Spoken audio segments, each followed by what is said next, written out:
a reoneração da gasolina será de 47 centavos, o que, com desconto de 13 centavos da Petrobras, dá um saldo líquido de 34 centavos, ok?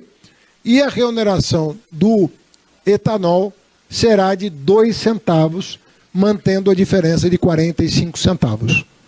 Então, 47 na gasolina menos os 13, 2 centavos no etanol, que aí não é política de preço da Petrobras, e o diesel, que caiu 8 centavos, e como não há reoneração, aí nós estamos falando de uma queda de preço do diesel nessa proporção.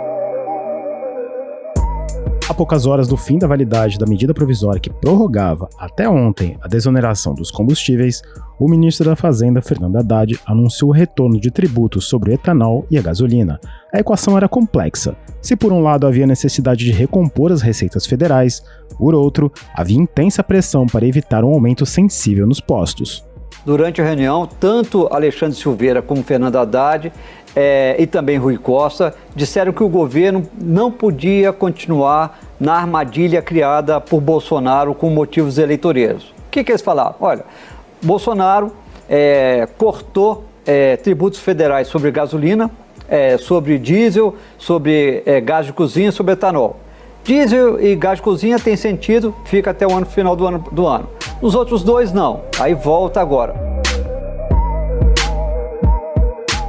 Horas antes do anúncio, a Petrobras anunciou uma redução dos preços da gasolina e do diesel das distribuidoras.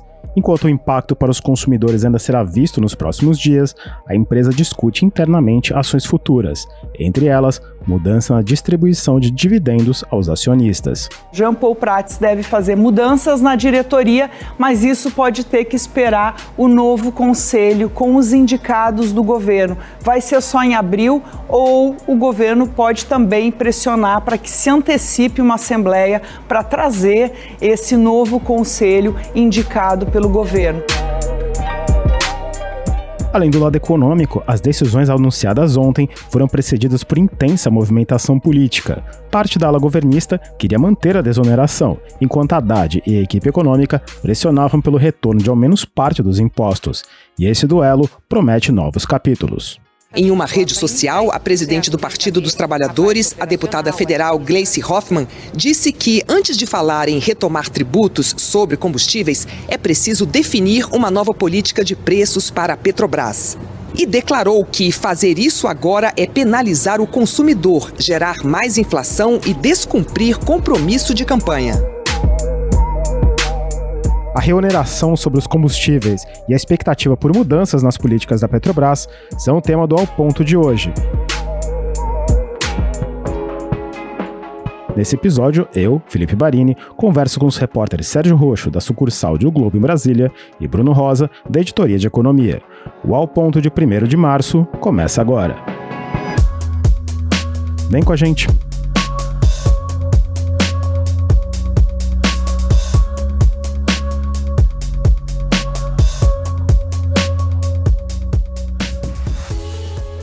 Bruno Rosa, o governo anunciou uma retomada parcial dos impostos federais sobre combustíveis e, em contrapartida, a Petrobras também reduziu os preços cobrados nas refinarias. O ministro Fernando Haddad disse, inclusive, que o Planalto já estava esperando justamente essa medida da Petrobras para bater o martelo sobre os impostos. Agora fica a pergunta que o nosso ouvinte quer mais saber.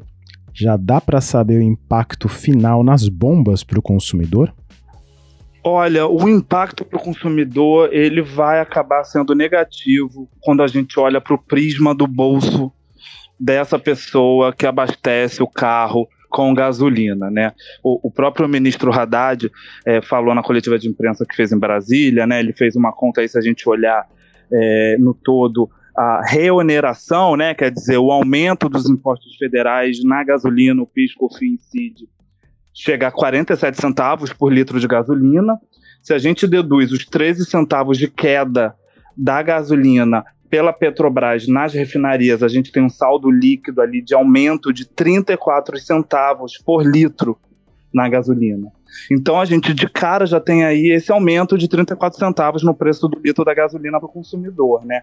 Claro que a gente tem que levar em conta ainda a margem das revendedoras, a margem dos postos. Então a gente já começa a ver aí no mercado, né, sobretudo os representantes dos postos e da distribuição, se de fato a gente vai ver, o consumidor vai ver essa redução da Petrobras chegar ali no dia a dia. Há uma dúvida, agora a gente esperar para ver. De qualquer forma, não tem muito, os números falam por si só, né?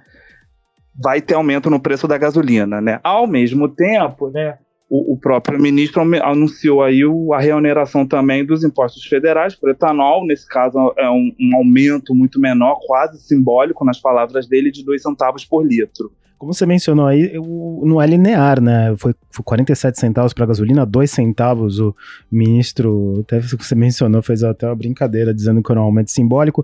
Diesel e gás de cozinha continua a mesma coisa, isenção mantida.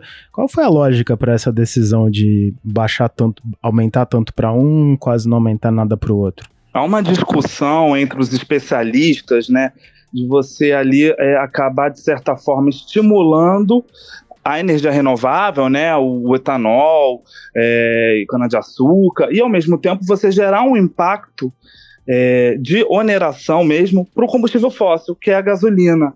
Então você também tem um pouco dessa lógica ali de olhar um pouco, né, e a gente tem visto muito essa tendência no governo, essa preocupação ambiental. Então há uma certa lógica também nesse sentido, né, de olhar para esses dois combustíveis sob essas duas diferentes observações, né, de médio e longo prazo.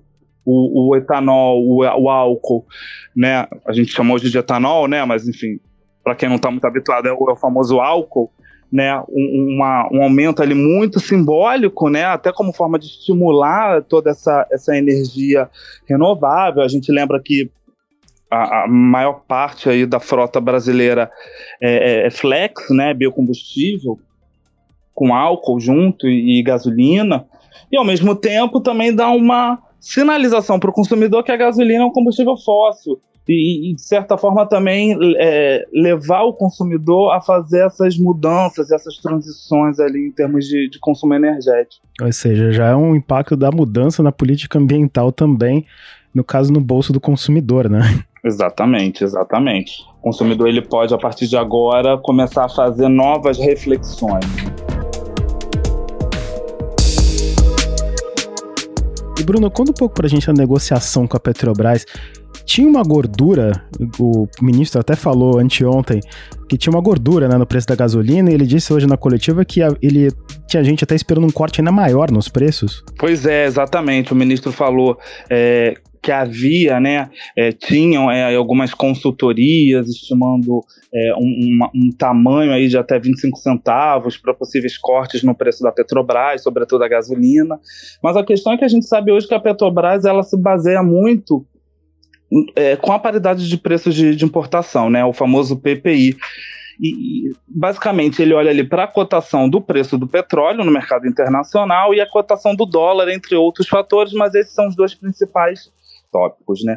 Falando com as empresas e com as associações que acompanham aí um pouco essa perspectiva, essa projeção, o que a gente vê hoje, se a gente leva em conta o valor que a Petrobras estava vendendo a gasolina, né, hoje, nessa terça-feira, dia 28 de fevereiro, a gasolina ela ficou praticamente hoje zerada, né? Quer dizer, se a gente pega ali o corte de hoje, então ficou praticamente zerado. Convém lembrar também que a Petrobras ela reduziu também o preço do diesel, que, como você tinha mencionado mais cedo, não entra nesse pacote agora, né? A desoneração do diesel vai até o final do ano, isso não vai ser alterado por enquanto. E isso acabou surpreendendo, de certa forma, o mercado, porque no diesel a paridade estava zerada, né? Ou seja, a Petrobras vendia o diesel no Brasil muito atrelado ao preço internacional. Então estava, como a gente pode dizer em português claro, estava 0 a 0. Né? E aí ela faz essa redução hoje no preço do diesel, chamou um pouco a atenção do mercado, mas ao mesmo tempo alguns especialistas estão olhando ali para frente. Né? Eles falam que a tendência do preço do diesel no mercado internacional é de queda para as próximas semanas, né? Por questões sazonais. Então, segundo a análise dos analistas, a Petrobras estaria mirando um pouco nesse cenário também. Por outro lado, quando a gente olha para a gasolina, a gente tem um cenário um pouco oposto, né? Hoje, a gasolina vendida pela Petrobras no Brasil para as refinarias estava um preço acima do mercado internacional, porém há uma tendência de aumento do preço da gasolina para as próximas semanas. E teve um especialista que até brincou comigo falando, olha, até aqui está resolvido, vamos ver como fica para o próximo mês. No próximo mês, vamos ver. Então, está um pouco ali essas diversas avaliações, né, de tendências de combustíveis, cada um segue uma lógica, tem a questão sazonal também. Mas uma das variáveis mais importantes para as projeções de mercado é o preço do petróleo no exterior, né? Se a gente olha, por exemplo, o Brent, a gente vai ver que ele tá em queda ali já nos últimos meses, né?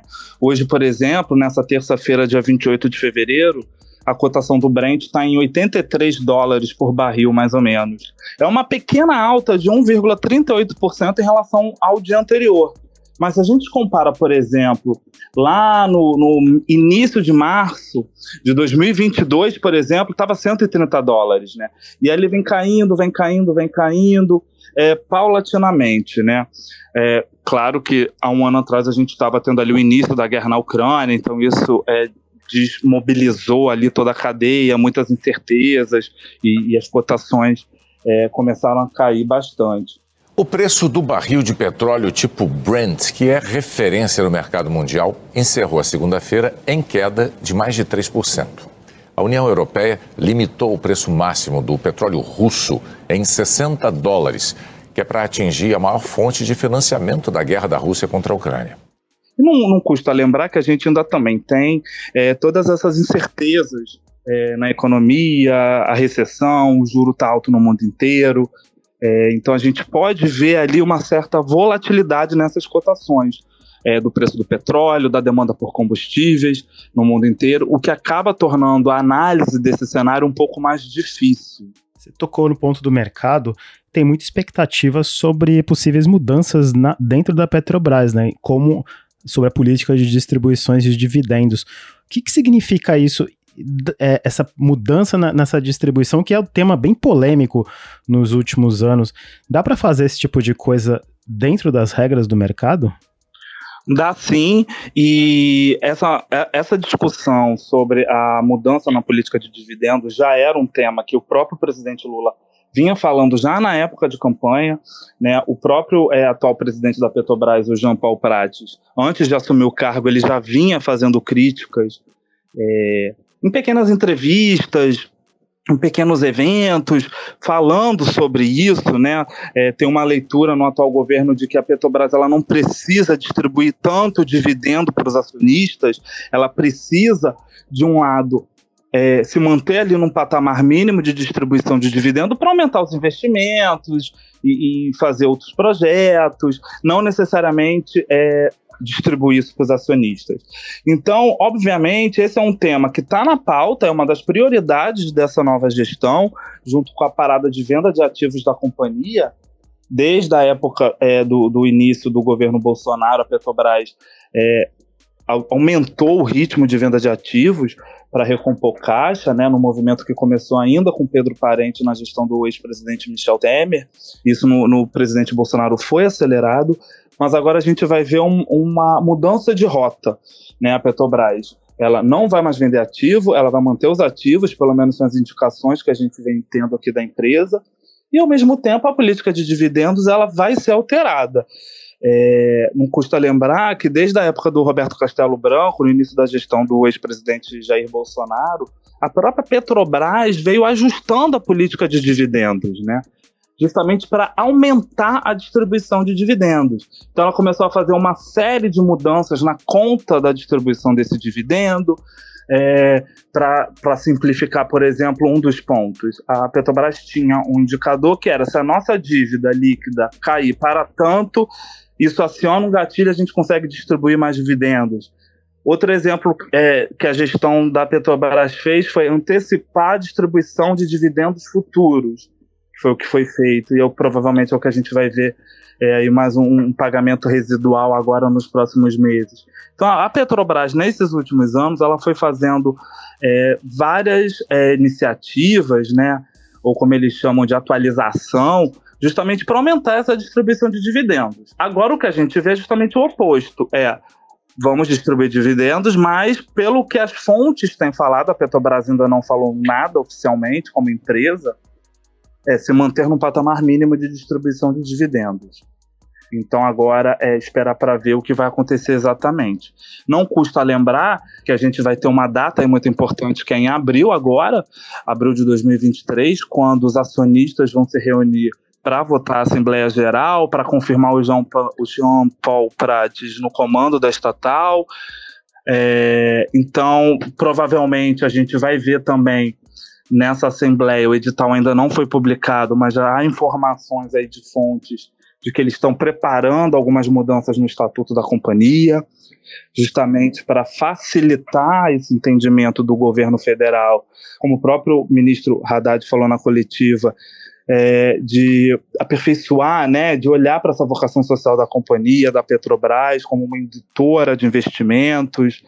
Então, é algo que vai estar no radar de todos os investidores do mercado, de todas as empresas do setor. E tem também uma outra coisa que provavelmente vai no radar, você até mencionou rapidamente, que é a política de preços, né?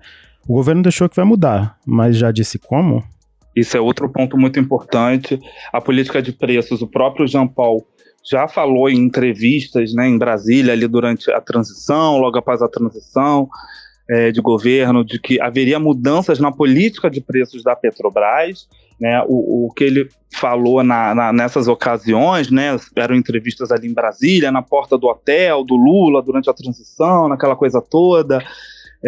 Algumas frases me chamaram muita atenção. A primeira foi quando ele ressaltou que haverá algum tipo de embasamento com alguma cotação internacional. Quer dizer, a cotação internacional do petróleo ela vai ser mantida.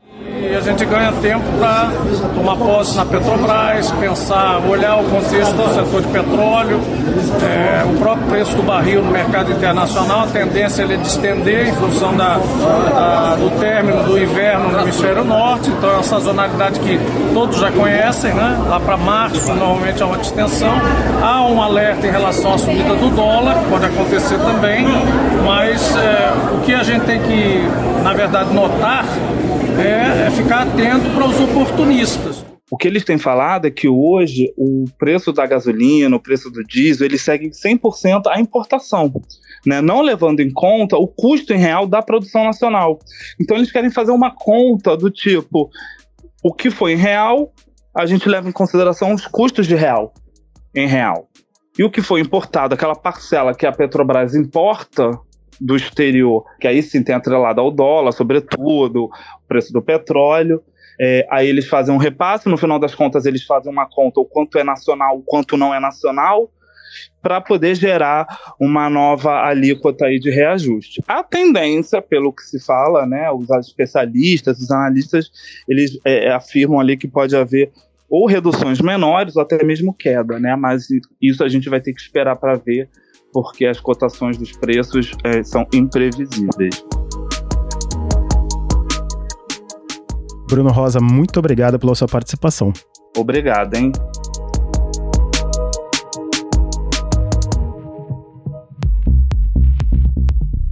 Sérgio Roxo, que você está aí no Palácio do Planalto, acompanhou aí, inclusive a gente está escutando no fundo as conversas aí.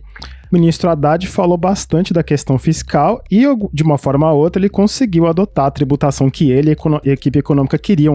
A gente também falou um pouco que havia uma certa disputa entre uma ala governista e a equipe econômica, mas explica pra gente, era mesmo uma disputa ou foi mais uma questão quase que interna do PT? Felipe, o que aconteceu hoje aqui no Palácio do Planalto foram duas reuniões, né, que acabaram definindo aí os detalhes desse anúncio que foi feito pelo ministro da Fazenda, Fernando Haddad, e que chegou aí a um acordo depois de muita discussão, isso já começou na semana passada, quando o Haddad nem estava no Brasil, e foi se desenrolando na segunda-feira, né? Eu conversei com interlocutores, tanto do ministro da Casa Civil, Rui Costa, que participou diretamente de toda essa negociação, como do ministro Alexandre Padilha, que é o ministro das Relações Institucionais, que cuida da relação relação do governo com o Congresso, o Padilha ficou mais distante dessa discussão, não chegou a se envolver diretamente, mas o Rui participou diretamente. E o que essas pessoas me disseram? Que os dois ministros, em nenhum momento eles se colocaram aí dentro dessa disputa que acabou sendo propagada, que seria entre a ala política e a ala econômica do governo. O que houve, na verdade, foi uma disputa entre o PT, o comando do Partido dos Trabalhadores, que é representado pela Gleisi Hoffmann, sua presidente, e o Fernando Haddad, né? Essa que foi a disputa que ocorreu aí nesse episódio, ao longo aí dos últimos dias. E como repercutiu dentro do governo as falas recentes da presidente do PT, que você mencionou agora, contra a volta dos impostos sobre os combustíveis? Há alguma percepção de que ela se antecipou demais nessa colocação? Sim, aqui dentro do Palácio, os auxiliares do presidente, a avaliação é que a Gleisi se precipitou e se expôs, assumiu uma posição de forma contundente que depois não foi referendada pelo Lula, né?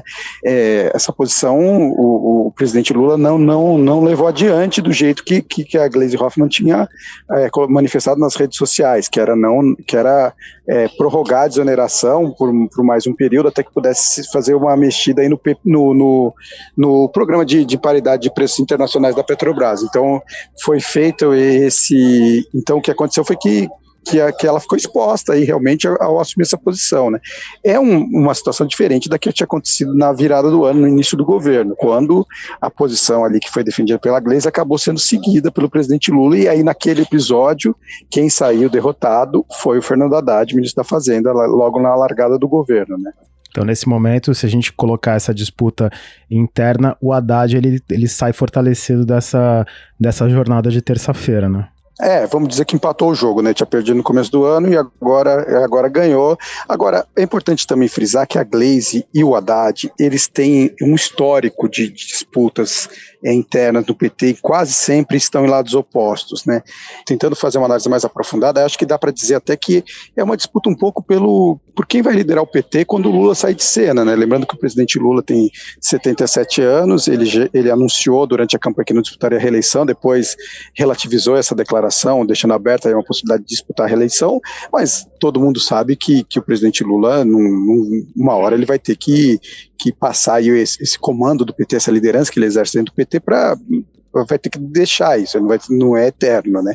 E Gleisi e Haddad, claramente, disputam esse comando do partido, né? E sempre, quando o Haddad foi candidato a presidente em 2018, a Gleisi, como presidente do partido, deveria participar da campanha. E os relatos que a gente sabe da época e depois, colhidos depois, são que ela praticamente deixou o Haddad tocar a campanha dela, não se envolvia, até porque eles têm realmente uma dificuldade grande de relação, já tiveram embates públicos e internos, aí, até mesmo na campanha do ano passado, na eleição do ano passado, o Haddad foi candidato a governador de São Paulo, e um dos embates que teve naquele momento foi porque a campanha do Haddad optou por uma estratégia que poupava o Tarcísio de Freitas, que acabou sendo eleito governador e era o candidato do Bolsonaro.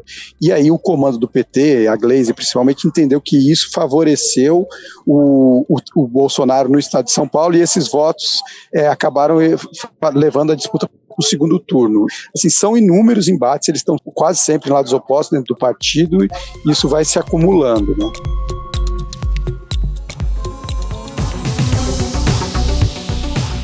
Agora, deixando um pouco a política partidária de lado, como foi a costura dentro do governo nos últimos dias para esse anúncio de terça-feira? O presidente Lula, ele entrou pessoalmente no desenho dessa solução? O presidente Lula, ele tem essa característica, e isso foi visto já nos dois governos dele. Ele gosta de colocar aí argumentos, pessoas com visões diferentes para debater, e ele fica ali arbitrando, né? Então, o que aconteceu dessa vez foi até esse posicionamento da Gleisi, de alguma forma, serviu ali para o Lula para modular essa volta da cobrança de impostos sobre o combustível, né? Apesar dos impostos terem voltado, eles voltaram num valor menor e com a questão de ter um olhar especial aí para o etanol, levando em consideração a questão ambiental. Então, assim, é o jeito do Lula de governar. Ele coloca ali na mesa pessoas com visões opostas e ele constrói ali uma solução, geralmente que leva um pouco em consideração todas as posições, costura ali um meio termo. Isso foi o que ele fez nessa vez e tinha feito em outras também, né? Agora, a Gleisi, depois de anunciado anunciado, depois do anúncio que foi feito pelo Fernando Haddad, ela foi às redes sociais novamente e disse que o presidente Lula teve sensibilidade para diminuir o impacto da remuneração, né? Foi um tweet que ela fez. Então ela também, de uma certa forma, tentou ali jogar junto com essa posição que o Lula assumiu. De certa forma, uma bandeira branca, mesmo que temporária. Eu soube agora à tarde que antes do anúncio oficial, o Lula teve a preocupação de ligar para a Glaze e antecipar para ela como a coisa seria feita. Os termos aí exatos de como seria feito o anúncio. Então, assim, para que ela não soubesse apenas pela imprensa, quando houve o anúncio oficial. Então, ele teve essa preocupação. Esse é um jeito do Lula, né? Ele não sabe exatamente se ele gostou ou não do posicionamento da Glaze, os relatos são divergentes, mas o que ele tem a preocupação de fazer esse gesto de respeito ali pela posição dela, ao procurá-la, ao ligar para a Glaze e falar, olha, o que o Fernando Haddad vai anunciar daqui a pouco é nesses termos, entendeu? Mas assim, essa solução é temporária, o governo sabe que talvez precise mexer na política de preços da Petrobras ou elevar outros impostos. Essa discussão está avançada dentro do governo? Eu, assim, se fosse fazer uma aposta, eu apostaria que teremos novos embates, talvez entre Glaze e Haddad, né? E isso, de uma certa forma, também é cômodo por um outro relato que eu ouvi, é o seguinte, que quando o Lula... A Glaze, ela era muito cotada para ser ministra, até pela proximidade que ela tem com o Lula, pelo papel que ela teve na campanha, ela esteve muito próxima a ele na campanha, e até, vamos voltar um pouco, até durante a prisão, ela sempre defendeu o Lula, quando o Lula esteve preso, ela sempre esteve ali muito presente. Então era esperado por muita gente, né, que ela fosse ministra. O Lula optou por que ela permanecesse no PT. E o Lula gosta também que as posições do PT sirvam como fator de pressão para as decisões que são tomadas pelo governo, né? Então, a Glaze, ao colocar uma posição aí contra a volta dos impostos, ela também, de uma certa forma, expõe ali um lado do PT e que, de uma certa forma, constrói esse caminho, essa solução que foi construída, né? O Lula tem esse interesse, assim. Pode, num primeiro momento, até parecer estranho, né? Porque o partido do presidente se colocando contra uma posição do ministro da Fazenda, em tese, enfraquece o ministro da Fazenda, mas isso é uma coisa que o Lula usa ali dentro de todos os arranjos que ele faz para construir as soluções que chegam ao seu governo, né? Nós vamos crescer, e para crescer nós precisamos ter o dispêndio adequado às necessidades do país, a receita adequada para fazer frente a esse dispêndio e uma redução da taxa de juros. Esse é o nosso plano para esse ano. E estruturalmente, arcabouço fiscal e reforma tributária. Se a gente cumprir essa agenda esse ano, você pode ter certeza que nós vamos preparar o terreno para um crescimento mais vigoroso da economia brasileira. E a gente falando em embate, o ministro Haddad não falou só de Petrobras, né? Ele voltou a bater na taxa de juros e a gente já falou, inclusive em alguns episódios aqui no Ao Ponto, sobre essa disputa entre o governo e a direção do Banco Central. E pelo que a gente viu hoje, a temperatura segue um pouco elevada, né? Sim, o Haddad, ele falou e criticou, né, a taxa de juros, né, mais uma vez, apesar nesse episódio também dos embates do Lula com o Banco Central, o Haddad ter atuado ali de uma forma mais para pacificar, ele chegou a colocar para o Lula que o caminho não era esse, né, que o melhor era o diálogo, que só iria tensionar mais, mas hoje o Haddad criticou a taxa de juros, né? Ele não fez críticas diretas ao Roberto Campos Neto, mas criticou a taxa de juros, né? Então esse assunto ainda vai prosseguir por mais algum tempo. O Lula, ele tirou o pé, né? Ele não tem nos últimos dias entrado mais nessa guerra com Roberto Campos Neto, que é o presidente do Banco Central, mas essa questão da independência do Banco Central e essa pressão contra a taxa de juros, ela do governo vai existir. Por quê? Porque o governo entende que com a taxa de juros no patamar de 13,75%, não tem como ter crescimento. Sem crescimento, a gente sabe que a economia, a popularidade do governo não tem como resistir a uma economia que não cresce, uma economia que anda de lado, né? Sérgio Roxo, muito obrigado, uma boa noite e um ótimo trabalho. Obrigado, Felipe. Sempre um prazer participar.